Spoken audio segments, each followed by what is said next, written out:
पूरे देश की निगाहें लगी हैं यूपी की 10 सीटों पर होने वाले उपचुनाव में, जिसमें सबसे खास है अयोध्या की मिल्कीपुर सीट।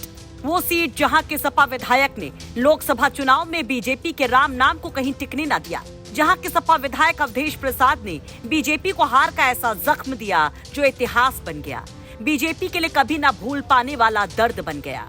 अब जब वहां उपचुनाव है तो खुद सीएम योगी ने सीट की कमान थाम रखी है। लगातार अयोध्या की दौड़ लगा रहे हैं, पूरा दम लगा रहे हैं कि लोकसभा चुनाव में हार के जख्मों पर मरहम लगाया जा सके, सपा के पंजे से अयोध्या को वापस पाया जा सके, करारी हार का बदला लिया जा सके। लेकिन कतई अखिलेश यादव ऐसा नहीं होने देने के मूड में हैं। लगे हुए हैं हर हाल में लोकसभा के चुनाव नतीजों को दोहराने में, और इसके लिए अखिलेश यादव ने पूरी तैयारी भी कर ली है और बड़ा दावा और वादा भी कर दिया है। तो बड़े जोश और कॉन्फिडेंस के साथ अखिलेश कह रहे हैं कि मिल्कीपुर वही जीतेंगे। अखिलेश उपचुनाव तक ही नहीं रुकते, बल्कि 2027 को लेकर भी बड़ा दावा कर देते हैं। अयोध्या को लेकर अपना बड़ा विजन बता देते हैं, तो योगी पर बड़ा हमला भी कर देते हैं। कह देते हैं कि योगी इसीलिए गुस्से में है क्योंकि वो अब हार चुके हैं। अखिलेश अयोध्या से लेकर हरियाणा और जम्मू कश्मीर तक बड़ा दावा कर जाते हैं और कहते हैं कि बीजेपी इन्हीं योगी की वजह से हारेगी। सुनिए जरा। मुख्यमंत्री का इकबाल खत्म हो चुका है, कोई हना कब नहीं रह गई क्या सरकार की? ये मुझसे क्यों पूछ रहे हो? तुम खुद जानते हो ये बात।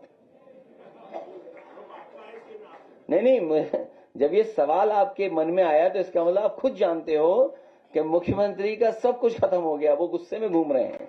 अगर वर्ल्ड क्लास इंफ्रास्ट्रक्चर और वर्ल्ड क्लास सिटी बनाने के लिए हम अपने अयोध्या वासियों को भरोसा दिलाते हैं कि 2 साल के बाद जब सरकार समाजवादियों की आएगी, अयोध्या को वर्ल्ड क्लास सिटी और किसी भी हमारे गरीब किसान उसका नुकसान नहीं होने दिया जाएगा, उनकी ज्यादा से ज्यादा भरपाई की जाएगी। और अगर सर्किल रेट भी हमें बढ़ा करके अगर अयोध्या वासियों को मुआवजा देना पड़ा तो सर्किल रेट बढ़ा करके उनको मुआवजा दे करके उनके घर परिवार में भी खुशहाली लाने का काम करेंगे।